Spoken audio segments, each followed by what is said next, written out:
Welcome back to Unfiltered, Unspoken podcast, where we're going to continue to bring life experiences. And we have never done this before, and this is our first time.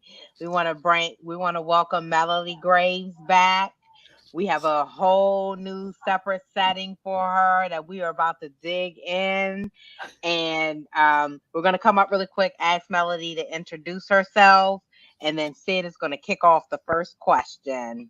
Welcome Okay. back, Melodie. Yes. Thank you, ladies, so much for having me back. I am excited to come back and talk about the journey that I've had.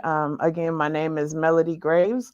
I am a motivational speaker, a podcaster, and an advocate for those who have lost their voice. And I am extremely excited to be here today.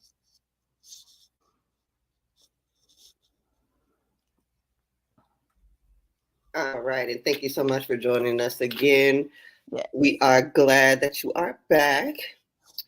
Now, we do just want to get into a little bit more about now your advocacy that you have been in based on this situation. So, what type of narcissistic abuse have you experienced? And well, pretty much just tell us a little bit about that. Okay, the narcissistic abuse that I have experienced came from a longtime boyfriend that I met when I was 17. He was 9 years older than me, and he represented everything really that my parents had told me to stay away from. And I think that was probably the draw. Throughout our relationship, so many things happen, so many bad things happen, but the main thing is that he was really good at what I now know is gaslighting. He was excellent at that. He was excellent at ruining all of our like family events. And what I grew to know is that every time something wasn't focused on him, he did everything in his power to ruin that. Whether anything that it was to make me have joy, he felt that he had the need to ruin that. I mean, there's so many situations that, I can sit here now and think back to and say, I thought at the time the things I were going through, that it was just me going through it. But then in hindsight, when you start researching and you start understanding exactly what narcissism is and what gaslighting is, and listening to other experiences, you're like, I went through that. Or I went through that. He made me feel like I wasn't enough. He told me that I could never do anything without him. He never gave me compliments, those types of things. And then you hear other people, men and women, who are going through those same things and dealing with those things. And so since that situation, I feel like I have had the opportunity to heal. And in my healing, I've had the opportunity to grow. And every opportunity that I get, I talk to other women about narcissistic relationships and give them the warning signs very, very early, so that if they can get out, they can get out as soon as possible, because they are detrimental to your soul. Okay, so really quick, I want to ask, you said you were 17 years old and he was 9 years older than you. Did that draw any red flags there? And also, how long were you with him? Of course, it didn't draw any red flags for me. It's an older man being interested, and I grew up very, very sheltered. And so just the fact that he was interested, it was like, oh, okay. So it didn't draw any red flags then. Like now looking back at it, I'm like, what in the world was he doing? And he had a tendency, all the women that he cheated on me with were actually young also. So that was kind of like his type. And so what was the second part of that question? I'm sorry. Oh no, you're fine. And I said, oh shoot, how long were you with him? I apologize. Oh, How long were that's y'all together? we were together for approximately 23 years of my life. So how did everything kind of like materialize? What kind of way did he, come at you? How did everything get started? What was your initial, attraction to him? Probably, maybe outside of the age. Um, how did he kind of, I guess, make it to your level, as a 17-year-old, and the difference of age? How did he become appealing to you? Really, it was just he was one of my best friends was dating his cousin, and so we all went out to a park event, and he happened to be there, and he asked my best friend if I would talk to him. And so, I mean, okay, yeah, I would talk to him. I wasn't dating anybody at the time, hadn't dated anybody in a long time. And in the beginning, he didn't tell me how old he was. It wasn't until months later that I actually found out how old he was. And so we met at that park event, and he said all the right things, like, oh, I'm going places and I'm doing things, but he never ever told me, like, I work doing this or I do this. He had that kind of that bad boy appeal to it, that I'm out here in these streets trying to get it and all this other stuff. And for somebody who grew up so sheltered, it was like that fast living. It was like I was just drawn to that. Like I was like, okay, I'm intrigued here. And because I was intrigued, it was like, okay. And when we first met, it was completely different. Like, he used to cook for me when I would go out of town with him. He would, drive me around. He would do all the right things for somebody who was 17. And then I turned 18 shortly after we got together. And so it was just different. It was like, oh, this man really loves me. Being that young, you don't even really know what love is. You know what you've seen, what you've watched on TV, what you think it's supposed to feel like, but you really don't know what it is. And so it starts to elicit these different feelings, and you're like, well, maybe this is love. And then you grow to understand, okay, maybe this is love. And so in the beginning, there was no cheating, there was no any of those types of things. Everything was good. So I graduated high school, went on to Amarillo College, and right before I went into Amarillo College, he ends up going to jail. And so he calls and he's like, you got to stay down for me and you got to be down. And, at this point, I'm like, okay, this man is going to probably be the man that I'm going to be with forever, because he's been such a good man. He just caught up in the wrong thing. And I'm like, okay. So that first time he went to jail, he went for 6 years. And so, no, it was 4 years first. So he went the entire time that I was in college here. And so one day I was getting ready to transfer to Nebraska, and I get a phone call, and I'm like, who in the world is this? And he's like, well, it's me. And I'm like, how'd you get my number? He's like, well, your little brother gave me your phone number. And I was just wondering what was up. And, at that moment, even though I hadn't been with him, all of those old emotions came back. All of the good stuff, the going to hang out, the watching movies, the riding around, talking about life, and all of those types of things. And so, at that time, right before I left, he got back into my life. But then he understood that I was going to be leaving in August, because I had to go to Nebraska, because I was going to go work on my PhD. And he wanted to come with me. And it was like a conversation that we had like almost daily. Can I go with you? Can I go with you? And I'm like, no, you can't go with me. You can't go with me.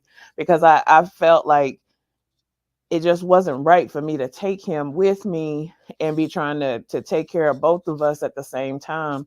And he didn't have a job. He didn't really want to work. He hadn't grown. Like, in the prison system, they don't, necessarily make them get trades and get things where they'll be better when they get out. So they just kind of hold them. And so when he got out, he was still the same person, but still yet that love that I had for him, it was still there. And so when I told him no, that you couldn't go back with me, well, then I leave to go to Nebraska, and he starts hanging out with his cousins more. And now all of those things that I had known, the love and the respect that he had shown me, it all went away, because now he was hanging out with his cousins who were known womanizers, and they would just, it was the more girlfriends they had, the better, the more drugs they could sell, the better, all of those types of things, all of that fast living type stuff. And things changed for between us forever from that point. And I always will attribute me going to Nebraska as being the reason that things ended up getting so bad. Okay, a lot to go, but I'm gonna go here. Um, do you feel like you were vulnerable and that he preyed on you? Yeah, definitely.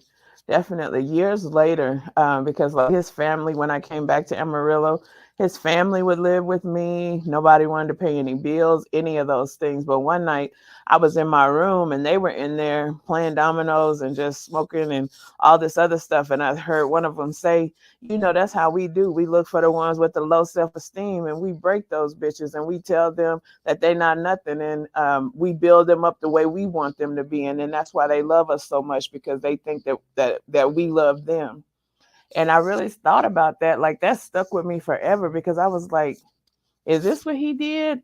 And so later on I talked to him about that and he's like, I would never do that, I would never do that. But now, 44-year-old Melody, looking back at how I was then, I'm like, that's exactly what he did. He preyed on me, innocent, didn't know much about anything, had been very sheltered, and he was like, I'm gonna ruin her life, and pretty much that's kind of what he did. Now, what was the like general consensus of your loved ones? And I remember speaking to you last time, talking about your childhood. You said you grew up in a very decent family unit. With people that loved you and they were good people. So, what was the consensus of your family? About the relationship. How did they feel about it? Um, what was the situation around that? They never knew. I kept it a secret. They never knew. I lived. He had gone to prison, and while he was in prison, like, he would write letters and things like that. But it was, they would go to like a different address, and so I knew that address, so I would go get those letters. Or if when he before he went to prison, if he would call me, it would be like on my cell phone. We had free after 9, or he would say, I'm gonna call the house, and I would be the one to answer the phone. But I made sure that I never ever let my parents know. And even to this day, my mom always says, if I had known he was that much older, I would have killed him for messing with my baby. And so that's just what it was. I kept it as secret as I could, until like it just came out, like when I came back from Nebraska, and that's when my parents actually found out that I had been dating him. Mm. So you mentioned a piece that he was cheating on you.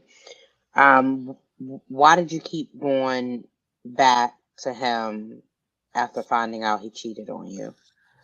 When he initially cheated on me, I felt like it was my fault, because he cheated when I went to Nebraska, and I knew that he had wanted to go with me. So, it was like, well, if I hadn't gone, and he had even said that, I had to do what I had to do. So you wasn't here, so I did this.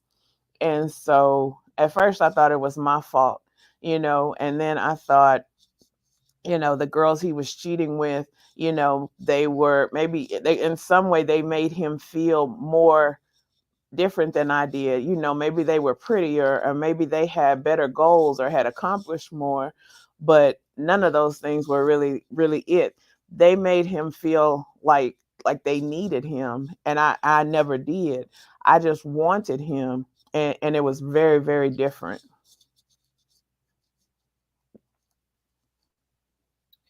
And I'm trying to see, how do I want to go into that. Um, Now, I do remember you telling us that your time in Nebraska wasn't good at all,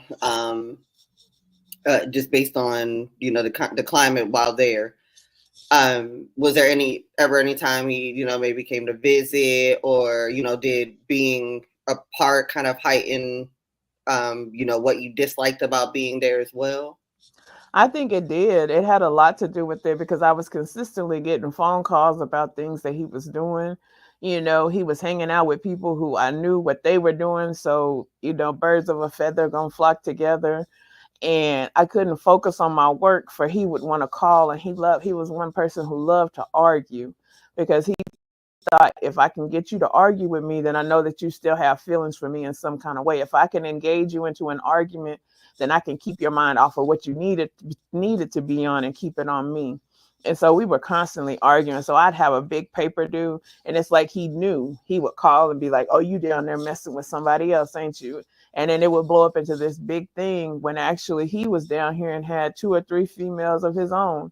And so those were the things that he did while I was in Nebraska, that really just hindered my ability to really focus and really get done what I needed to get done. Okay. You mentioned also that um he went to jail. How long was he in jail? And I know you said something sparked, but while he was in jail, did anything say, I need to leave him, I need to get away from him, like I shouldn't mess with him? I always thought, like the longer he would be gone, the more I would like be away from him, and then I would grow away from him. But it was just something about it, that the minute he would get out, or the minute he would call, all those old feelings would come back. Because, as I had told you guys, I didn't have high self-esteem at that point. And so I wasn't dating, and I wasn't, entertaining different men and doing those things. So when he would get back out, it'd be like, okay, we're gonna do right, because he had said everything that he needed to say while he was in there. And now my saying is, you in there, and when you don't have no choice but to do right, that's what you're gonna do. You're gonna do right. But the minute that you get out back in the world, you're gonna get right back into your the same things that you have been doing. And he proved that to me. I think he went to jail 3 times, 4 times that I can think of. He's currently incarcerated. And so he missed all of my babies, like growing up. He missed all of those things, because even when I had the opportunity to get away, and I should have been like, I do not want to be with him, it was something in me that made it like a competition. Like, I'm going to get this man instead of all these other girls. I'm going to show him that I'm better than them. And it was a horrible mindset to have. But in my mind, I thought that's what a woman was supposed to do. You're supposed to fight for what you want, instead of letting them fight for you. And so I can remember he got out, let's see, he went in 98 and got out in '04. Then he went back in '07. No, he went back in '08 and got out in 2011. Then he went back again, and it was 4 times over the course of that. But then in 2007, I got pregnant, and he was out then. So he was there for like the birth of my baby, but he was never like there, because while I was in Nebraska, he had got another girl pregnant, and so he had a son. And so when I found out that she was pregnant, well, then all of a sudden he's like, oh yeah, and I got these 2 other kids from Fort Worth that are older, that I had way before I even met you. And so, you see all these signals and all these signs, but you always think, I'm the right woman for him, and I can change him. I can fix this. I can make it where he's not this. I can do all these things. And in reality, you can't change a man. You just can't. No matter what you do, no matter how good you are to them, you do not have the ability to change a man. And I thought I could. I thought I could love him to change, and I never could. Definitely understood. Understood. Now, how was your experience? Raising a child, without him, or what were your expectations around that time, if any? Being as though he was in and out of prison. very low expectations. I took on helping him raise the son that he had already had, because I love kids and I always wanted a kid. And so he would leave his son with me. And even to this day, that son of his, he still calls me mom, because we went through it together. He would leave us and go be in the streets and do his thing. And so we bonded together. And then I had my son. And so then I had both of them, and he was out living his best life, and here I am I'm parenting two kids.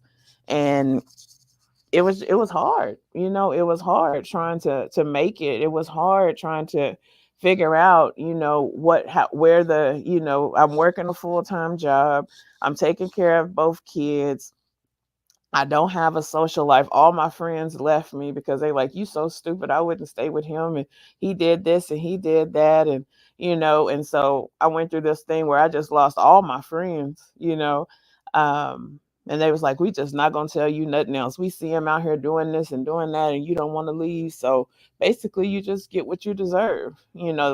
About that time, my older sister found out kind of a little bit more of what was going on. And she just wasn't standing for it. So every time I would see her, I had to hear it. You shouldn't be with him. He ain't no good and all this other stuff. So then I stopped going around her, because you get tired of hearing that, and you feel like you've gotten so ingrained into it. You're so deep into it that you don't know how to get out at that point. And nobody tells you how to get out. Everybody tells you that it's wrong and that you shouldn't be. And you sitting here looking like a fool while he doing A, B, and C. But nobody says, I'm going to help you get out. I'm going to help you figure out what your next move is. And so you start to feel like you're all by yourself. And for somebody who's never been by themselves, like, that's even scarier than being in a relationship with somebody who doesn't really love you. Okay, that was a powerful message right there. I want to jump back because I guess we're gonna be back and forth because you always give so much good something to grab on. Can you tell us what form of abuses you went through with your were you married to him? No, in Texas, we would be considered common law married, but we never got married. And the Oh, only type of abuse, because I watched other people get physically abused by men. And it's crazy that I said I would never be that woman. You would never put your hands on me. And he knew that. He knew that if he put his hands on me, I was going to call the police. But what he did instead was he became mentally abusive. Like, he broke me down to where I didn't have any self-confidence. I didn't have any self-worth. I thought that had so little value that I deserved all of this. Like, I wouldn't go out, wouldn't do anything. I was just this broken individual who basically was getting exactly what I deserved because I chose to stay. And that's when I fell into depression. And when that started to happen, he didn't understand. So he like, you always sitting around here sad. You always doing this and doing that and blah, blah, blah. And the whole time is he out in the streets sleeping with and doing whatever he wanted to do while I'm at home trying to, oh, if I clean up, then this, or, oh, if I make this to eat, then, this going to be this. He's going to be happy. He's going to be happy. And really, he didn't want to be there. And so I couldn't keep him no matter what it was, because it was the thrill of the streets. It was the thrill of having these women attracted to him. And, that's what it was. That's what he wanted. And I couldn't give him that. I could only give him what I had seen given. And that was my mom loving my dad, raising us, and doing what was right. And in the end, that wasn't enough. That wasn't enough for him. Now, you did say, when he would kind of come and go, or in the times when he would come back, you would just kind of get caught up and enamored in the good times. In the midst of all that you're saying, what were actually, the good times? And, were those good times even, in regards to dealing with the narcissist, were they even real, that you come to find? What were the good times that were keeping you kind of held in that situation? I think it was like, and I don't think that they were real. It was, hey, let's get dressed up and let's go out. Let's go spend some money. Let's go shopping. Let's go do this. Let's go do that. But the whole time, like he out in the streets bringing in a little bit of money, but I'm the one going to work every day, bringing in the money that takes care of the family. I'm the breadwinner, and what he's bringing in is virtually just peanuts to what's needed in order to run a family. And so we getting ready and we getting dressed and we going out to eat, and he looking at me to pay the bill. And so looking back at it, it was like, oh well, at least I'm getting to spend this time with him. I know he's trying to do better. I know he gonna do better. I'll go ahead and pay, and we go shopping, and I'm the one that's gonna do that.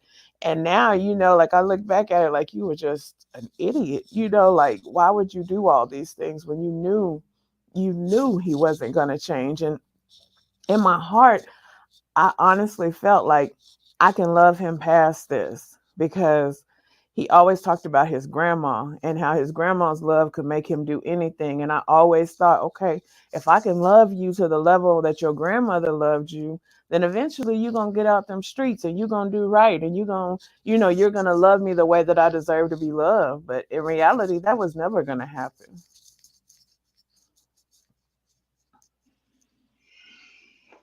I wanted to jump back into, because you said while dealing with him, he got someone else pregnant. You're finding out about more babies. Um, is the son that calls you mom the baby that he had? Hmm. That okay. Hmm. So my question is, how did you manage to accept that he had another child, and how did you react to him having another child? The first one, because there were multiple ones that he had. The first one I was able, yes, yes, yes. He had a child that was born 10 days after my child was born. And so the first one, I we connected because he knew how bad I wanted a baby. And so when he was supposed to have him, he would bring him to me and I would keep him. So when he initially told me, I was like, he's like, but you was in Nebraska and this and that happened and then this happened. And he didn't even tell me until I found out. And now it was at a position where he couldn't not tell me. And so we go through all of that, and he's like, I'm sorry, I'll never do it again. It was just you was up there, but now you back down here, so now we don't have to worry about this. And he made me think that we could be a family. And so all you had to do was just take care of my son. And I did. I took care of him like he was mine. I loved him like he was mine. I did for him like he was mine, all of those things. And then I got pregnant and had my own baby. And then it wasn't difference, because I never made any difference in between them. But this is mine. This one is mine. This is my seed right here. And so I didn't make difference in them, but he would make difference in them. And then when I was pregnant again, he had got with some other young girl who was in high school at the time. He would keep my car during the day, and I worked about 15 minutes outside of town. So he would keep my car, go pick her up from high school, and then she ended up getting pregnant at the same time. Then he has the baby 10 days after my baby, and by this point, like, I just really don't care. I didn't gave up on life, like, I'm like, Lord, I'm never going to be able to get away from him. I got this kid with him. It just doesn't matter. Or then to add even more insult to that, he has another kid with that same girl. And so now this is baby number 3, and he's still saying the exact same thing. Like, I'm gonna change. I'm gonna be that man. I'm gonna take care of mine. I'm gonna take care of you, and you gonna be happy, and you gonna have this and have that. And the whole time, all I had was my education, and all I had was my ability to show up and to be productive and do what I could do at work, because that's where I found my peace. That's where I found my wanting. That's where I found my calling. So it's weird how people say, you can pour into somebody all day, but if they go home and they living in hell, then everything you poured into them is gone. And I was that person. People would praise me. Oh, you're so smart. Oh, you do this. Oh, you do that. But then I go home and I'm living in hell, and everything that I had gone through during the day was gone by the next day, just depleted. And to the point that just, where I had just given up. But even after that first kid, I can remember sitting there and saying, God, I just need you to let me get pregnant. I need you to give me something that's going to love me regardless. And that's when I had my son. And it was like God knew that if he hadn't given me that son, that I probably wouldn't be here today, because I contemplated suicide. I felt like that was the only way that I was going to be able to get out of this situation, was I was going to have to die to get out of this situation. And I had even talked to my mom about it, and she's like, if you kill yourself behind him, I'm never coming to your funeral. That's it. I'm not, but I'm like, I don't know how to get out. And she's like, you just leave. How do I leave? You just leave, And so it was a hard, hard, hard time, like so hard, like looking back at it and the things that he put me through, like when you get to a point where you sitting there and you just so mad at a person that you thinking about ways to kill them, or you thinking about just bad stuff about that person, you would think that it would be time to leave, but I still stayed. For some reason, I felt like I deserved that hurt. I had never done anything to him, but I just felt like for some reason I had made God mad. I had made somebody mad, and all the things that he was doing to me, for some reason, I deserved those things. Wow. Wow. Now you did say that you had good relationships, with his kids, or you supported them once they were here. Um, what type of, even visitation, what kind of visitation setup did he even have? Either being in the streets or being in and out of jail, and what if any, were the relationships with the kids' mothers like? Were they volatile? Did they give you mess? Were they okay for the sake of the kids? How was that aspect of everything for you? The first one, the little boy who I had helped to raise, that relationship was decent, because I can remember hearing him on the phone one day and hearing him say something like, man, you just need to shut up. She gonna do everything if you just shut up. And when I said, what are you talking about? He'd be like, oh, no, I'm nothing. I'm talking about something else. Now I know exactly what he was talking about. But then it just didn't sit well in my spirit. But then when he had those other two girls, they mama, she was young and she was dumb, and she always wanted to fight. She always wanted to talk mess. She was very disrespectful, and he allowed her to be disrespectful. And so that the relationship with those two didn't happen. He didn't have them. He didn't have visitation with them while he was with me. He would leave and go see them and be with them for a little bit, and then he would come back. But the other mama, she would let her son come and actually stay with me. And because that I was the person that he had known, like she she just trusted me with him. And even now, like if he's misbehaving or something, then she gonna call me, because I am a disciplinarian. I don't play that stuff, and he knows that. And I am one of the ones that can keep him in line and get him to do what he needs to do. And so, yeah, so the relationship with the first baby mama was okay. The relationship with the second baby mama is non-existent, and it never will be. And I want to piggyback off of that because I actually wrote down a question uh, regarding it. So I'm going to hit it now. You said that she was in high school when he started messing with her. So, what is the age gap between him and her? And did anyone ever address the age difference? And not even that, him having two kids by her. Like, how did her parents even allow that? They didn't care. All they saw was that he was this big hustler in the streets, and that he would somehow, they'd be able to come up because he was who he was. And in reality, he wasn't. It wasn't. He wasn't what they thought he was going to be. But they had that was the norm there. They didn't care.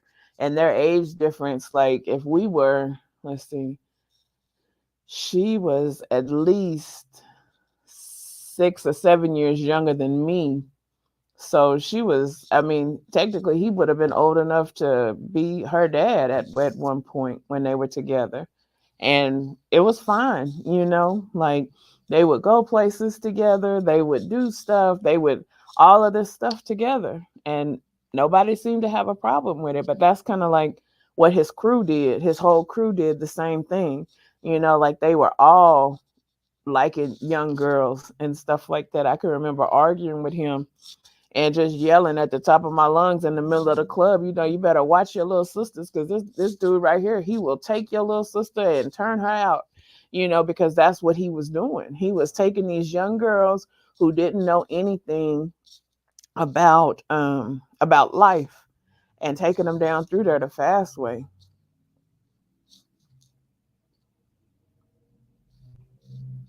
And the son that you are still close to,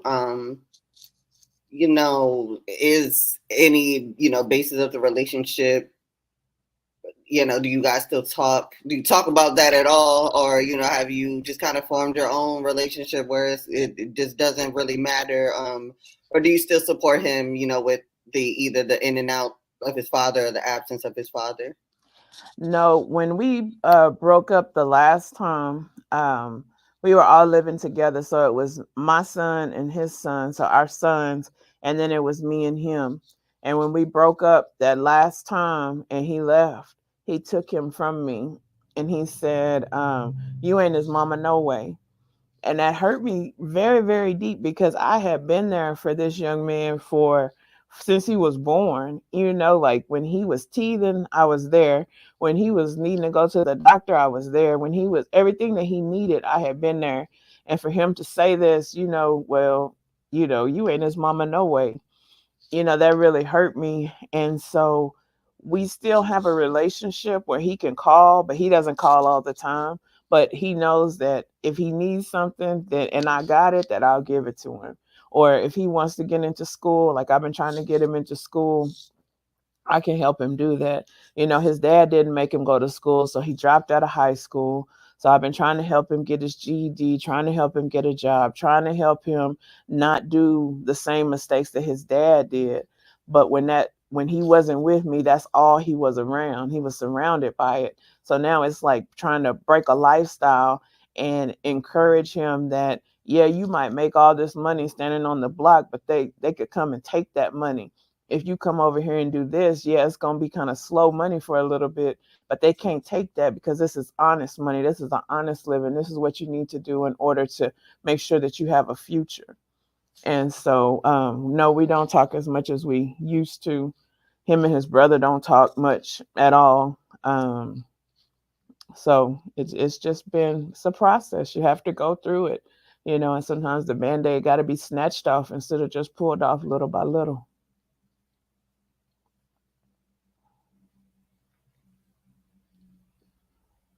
Demetrius, on you. Look, I thought I was talking this on mute. I was like, "Woo, Lord." So 10 days after the first child was born, did he only have three kids on you? That's a lot. I said only. Oh, geez. Okay, yeah. He Okay. had he had the three that I know that I absolutely knew about, and I still believe that there was one more that was had right before. I think she was pregnant when we broke up, Oh, wow. but he Okay. So never you said, admitted that. wow. So you said, how many kids do he have total? Let's see. So one, two, my two, those two. I think seven. Wow. So Do you get along with any of the baby mothers, or do they all have the same issues with him being narcissistic? Oh, I mean, I would assume so. The one thing that's different between me and them is that he never put his hands on me. I mean, not ever, because he knew that was the straw that would break the camel's back. But he was physically abusive to them.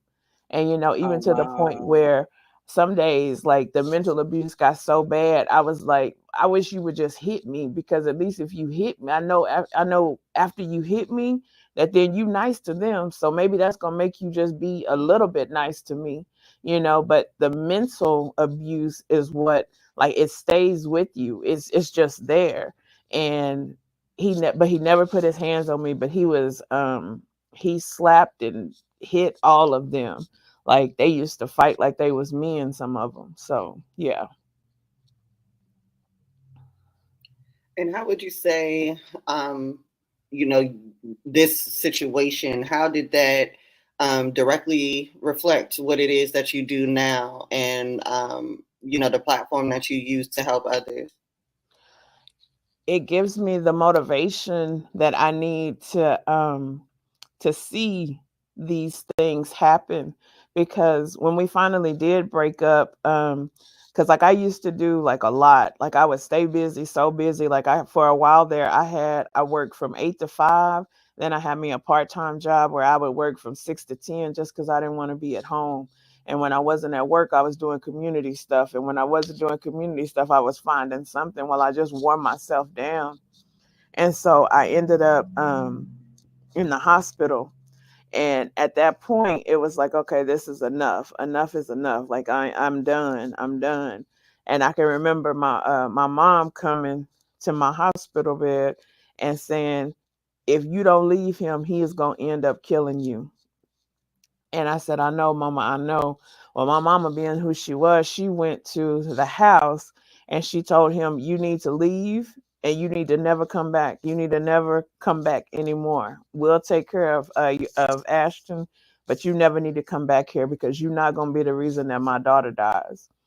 And so now I know the warning signs. I know what people need to hear when they're going through that. And so that's what my platform is for. Like I can see, the other day we had a situation where there was a young lady and the man was yelling at her and she flinched. And to me, I'm like, okay, he's hit her before, because he just yelled at her and she flinched. So then I go and intervene, because you're not going to do that at my job. You're not going to hurt this girl here. And then at the same time, while the police are there doing their thing, I'm like, I need to talk to her. And I tell her, it doesn't matter what you do, he's never going to stop doing that, because what you don't correct is what's going to continue. And if he feels like this is right, then he's going to continue to do this to you. But you're more than that. You are beautiful, you are enough, you will be okay. And I tell them the things that I needed to hear at that time, that I couldn't hear, that I couldn't. And if people were saying it, I would not believe them. But my platform now allows me to be able to identify with these women on a level that a lot of people can't. And so when I see the effects of what it did to me, but I was able to overcome it, I was able to heal from it. And every day is still a process. It's still a healing process, because I'm having to raise my son by myself. He has issues with his dad. So I'm trying to work on that. I'm trying to be the mom. I'm trying to be the dad, trying to be the community advocate. I'm trying to do right by people. I'm trying to right all the wrongs that I did. But through that, the most important thing is that I have to use this platform to make sure that other young girls don't go through this. And the way to do that is to know their worth. Is to know that there's no such thing as low self-confidence, because you are beautiful. I don't care your skin tone. I don't care what your hair look like. I don't care how big you are. I don't care how skinny you are. You are beautiful because you are one of God's children, because he made you. And that's what you need to focus on. Every day you need to get up, you need to tell yourself that you're beautiful. Because if you allow that negativity of not being enough to creep in, then you will fall for anything. And so that's my message now. That's what I go around telling them. And I'm not afraid to talk to them in their language. I'm not talking to them as somebody that knows everything, but I'm talking to them as somebody that's been down through there. And I know what the end looks like. And I'm trying to prevent you from having the same end that I did, because you don't have to do that, because you can be more than those situations. And I'm gonna ask really quick, because I know that going through this, it trickles down, and then the kids typically end up affected, and a lot of people, they're so consumed about self, but there's a bigger problem with the child. Did your child, just y'all son, watch you go through the emotional abuse? And if so, how did that affect your son? He did watch it. There were times that he would have the other girl at my house and my son would be there. And my son would say, such and such was over here today. And he saw the pain that it caused me. And so while it really caused him to hate his dad, it caused him to say, Mama, I'll never do that to a girl. Mama, I'm going to never go have more than one girlfriend. I would never disrespect my girlfriend like that. And if I give me a girlfriend, I'm going to treat her like she's supposed to be treated, because I don't want to watch her cry like you did. And so to say those things, that stuff hurts to say that. But I can remember when at my last job, when I was working at the college, you know, one day I came in and I was crying because I had just had enough. And my son, he had seen it, and he was young then. But somebody came up to me and they said, the same love that they see you accepting is what they're going to think that's what they're supposed to accept, or that's the kind of love that they're supposed to give. And so then it became something that wasn't necessarily about me. It was more so about him. And so I tried even harder to pour into him and harder to love him and to shield him from it. And yes, he has issues with it. He still has issues with it. We're trying to get him into counseling right now because he has so much anger towards his dad. Like he's like, I want to fight him. I want to do this to him. I want to do all that. And, my son and they look just alike for one thing, but they are like this almost the same height. I've had to stand in between them because they were going to fight, and because my son is my protector in every sense of the word. And it hurts me that he feels that he has to do that with somebody who he knows that he's not supposed to have to do that with. But yeah, it affects him. It affects him a lot. um, they blame him for the family breaking up. The other kids do. And he said, Mama, it wasn't me. I didn't break up the family. He said, Daddy broke up the family when he was doing all his bad. He said, but they still blame me, and we had this conversation as recently as like a month ago. And I said, it's not your fault. It's not your fault. And I just have to keep pouring life into him and keep loving him and keep showing him that there is good in the world. And if you do good, that good is going to come back.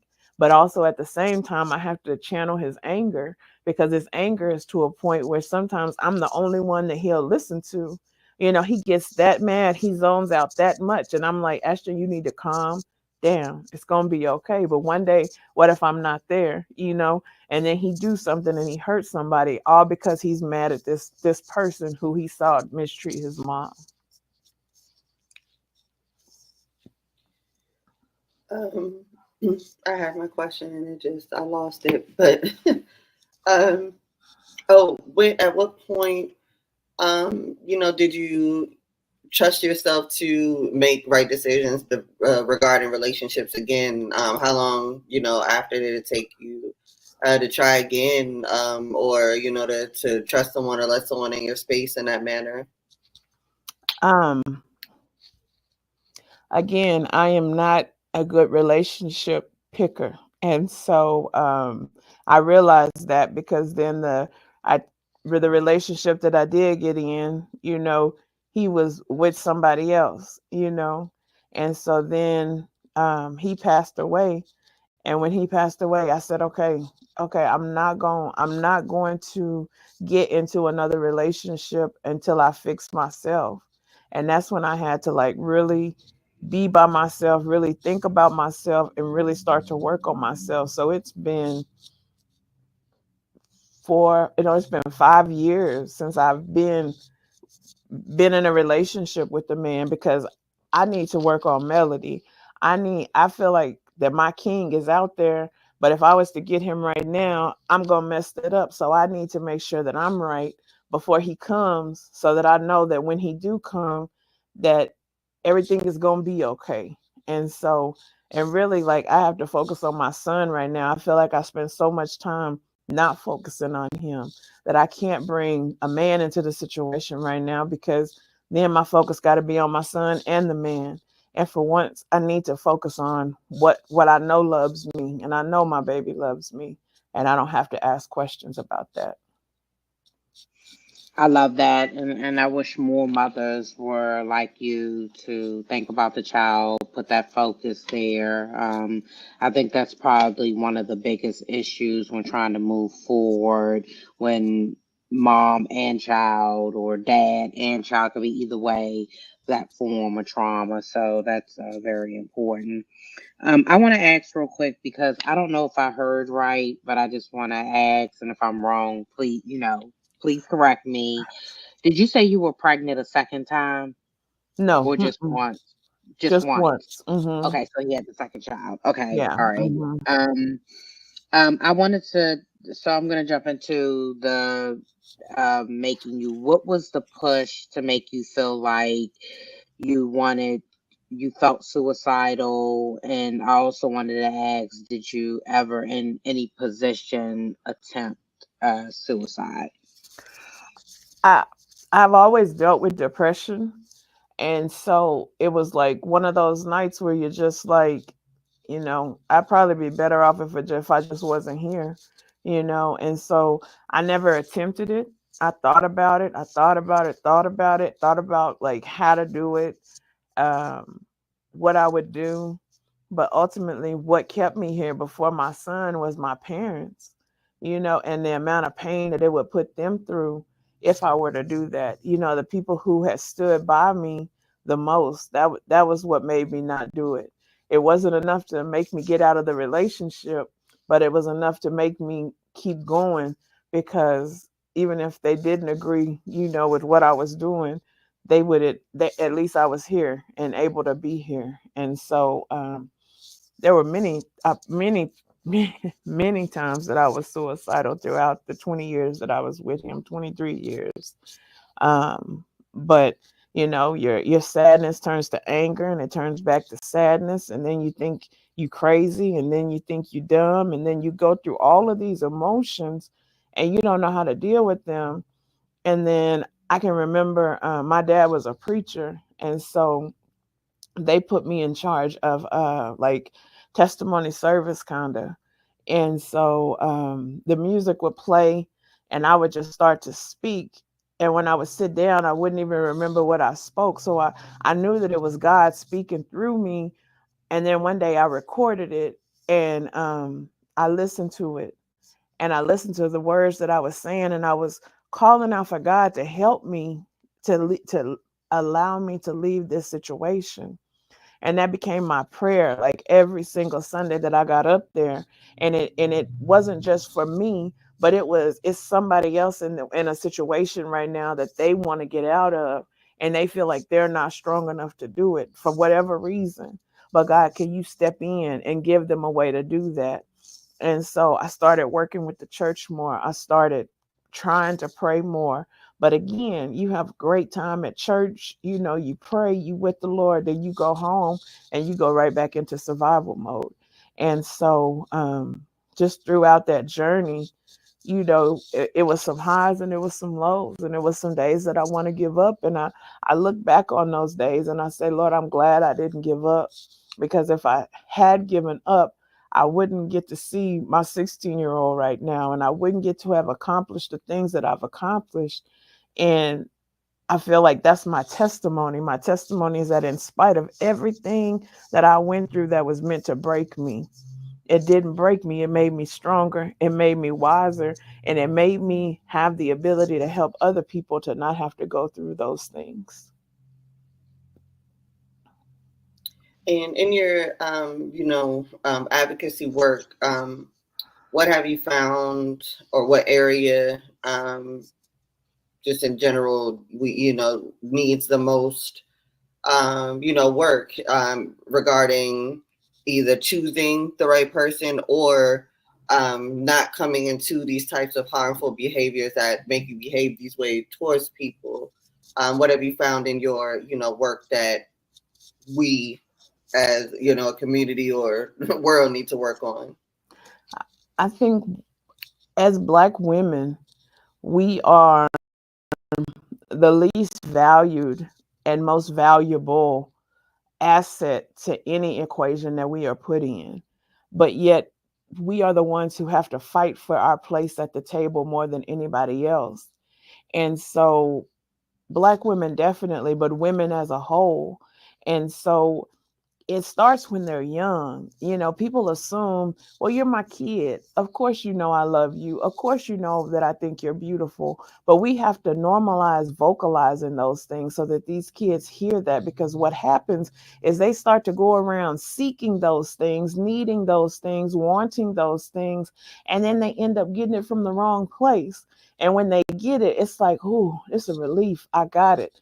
And when they get it, they like, I'll do anything that I have to do in order to keep it. But the whole time the person who's giving it to them is not healthy for them. And so if we were to do more work, we need to start young. We need to start young with the kids. But for the women who've already gone through it, we need to tell them that there is life after this situation.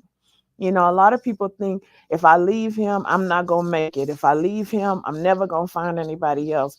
If I leave him, I'm going to be broke. If I leave him, I'm going to do all these other things that they list out. But if you leave him and you give yourself a chance at life, who knows what is to come? And that's the life that we have to speak into these women.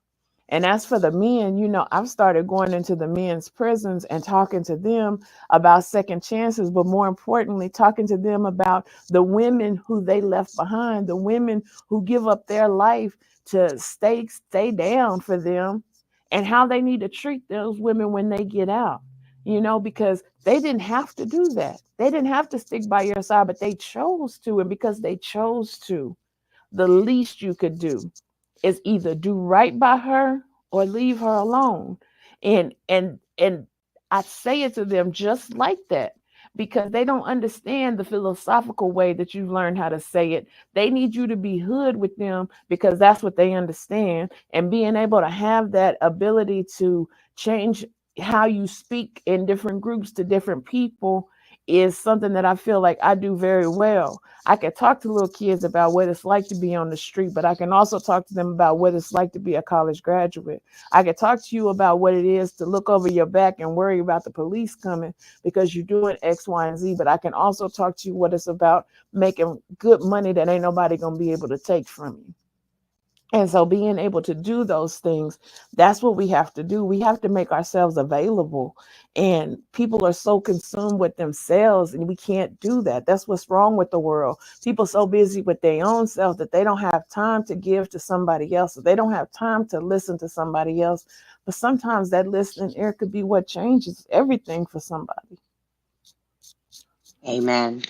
Okay, so we're at time. I have one really quick question and then we're going to close out because I do want you to give the audience one thing that helped you through your relationship. And I guess the question that I'm going to ask is going to wrap into this. Why did you stay 23 years? And what advice can you give someone helping them get out of a situation such as the one you were in? I stayed for 23 years because I felt like that's all I could get. That's all I deserved. But when I started to pray to see my worth, things started changing. When I started to see that I wasn't just Melodie Graves, but I was Melodie Graves with a voice, and that I had something that I could give back to the world, everything for me changed. When I saw my son being born and knowing that I needed him to impact the world, I found something to live for. And that's the thing. I think so many of these women, they're so beat down that they don't have anything to live for. But sometimes you got to look deep. You got to search yourself. You got to show yourself that you are worth it and that you have something to live for and that your better is going to come. And yet it's going to be full of tears. It might be full of heartache. It might be full of regret, but you forgive yourself. Forgive yourself for the mistakes that you made, because you can't move forward if you continue to hold on to those mistakes. You have to throw that stuff in the past and you have to figure out how you go forward. And even if you just take a little baby step, that's a step forward. And you take another little baby step, that's a step forward. Next thing you know, you're taking big steps. Next thing you know, you walking. Next thing you know, you running. And next thing you know, the life that you used to, or the person who you used to be, is just a distant memory. And you still gonna have those things where you feel like, I should have left. I should have did this. I should have got back at him. I should have did all of that stuff. You have to say, I'm gonna give all that to God and I'm gonna let him deal with that. And I'm going to live the life that he has called me to live, because that's where my purpose comes from. It doesn't come from a man. It doesn't come from anything in this world. It comes from something that's people don't understand. And you have to have some kind of spiritual understanding to understand that. Like, I feel like I had to go through those things so that I could be the voice to help other women go through those things. And while it hurt and while it was hard, there is a blessing in the testimony that comes from it. And that's what people need to understand, that right now you might be listening to this right now thinking, I can love him and love him and love him, and he is going to love me, and he is going to stop doing what he's going to do. But in reality, a man cannot be made to love you. A man cannot be made to provide for you. If a man does not choose you and you choose him, then that's a problem. Because if you have to choose him, then you're going to spend the rest of your life choosing him and trying to show him that this is what needs to happen. You are to be chosen. And God will send you who you need to be with. But as long as you in these bad relationships, it's not gonna happen. As long as you thinking that, it's what's between your legs instead of your brain that's gonna get you somewhere, or it's the hustle that's gonna make it better for you, or I'm looking for an easy life, I'm looking for an easy come up. If you continue to look that way, you're going to continue to be in the situations that you're in. You need to really search yourself and you need to really find your value. And when you find your value, that's when you find your purpose. And when you find your purpose, that is when you have the ability to change the world. And that needs to be your vision every single day when you wake up. Good morning, Lord. Thank you for waking me up. How am I going to impact this world today? And if things are around you that don't allow you to impact the world, then get away from those things immediately. And it's okay. It's okay to get away from them. That's family, that's people you love, that's friends. It's okay to remove negativity from your life, because negativity hinders your progress. And when your progress is hindered, you get stagnant. And when you get stagnant, you end up staying there, because we get comfortable in our stagnation. And when we get comfortable in our stagnation, we'll accept anything. And it's time that you stand up and say, I'm not going to accept it anymore. Wonderful words to live by. So, as you have seen with us on your previous interview, we do like to call this period of our show Shameless Plug. You see your information scrolling across the bottom here. You can let our viewers know again how they can reach you, contact you, utilize your services. If there are any important things you are advocating for, you'd like to draw traffic to, anything really, you have the floor. Just if you ever need anything, I'm always available to come and speak. If you have young women who you feel like need just to be empowered, if you call me, I'll talk to them. Anything that I can do to impact the world and to work to change somebody's life, I'm willing to do that. And right now we are in the process of early voting. And cannot tell you enough how much we need people to get out there and vote and let your voices be heard. Right now, that is what I'm talking about. That's what I'm pushing. Our ancestors died for us to have the ability to vote. And when we don't vote because we feel like our vote doesn't matter, then we're letting them down.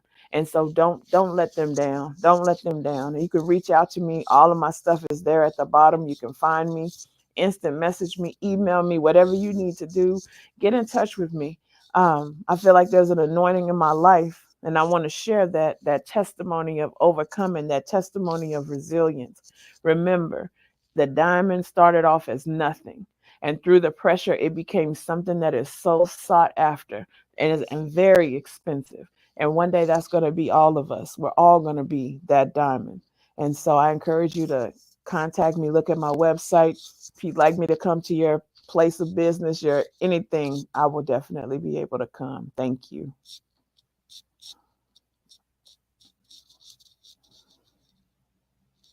You're on mute. Look, I just seen it at the top when it says mute when you try to talk. Thank you. Melodie, we want to thank you. As I mentioned, this is the first time we've done a part two. I think we're going to gear up and start doing this.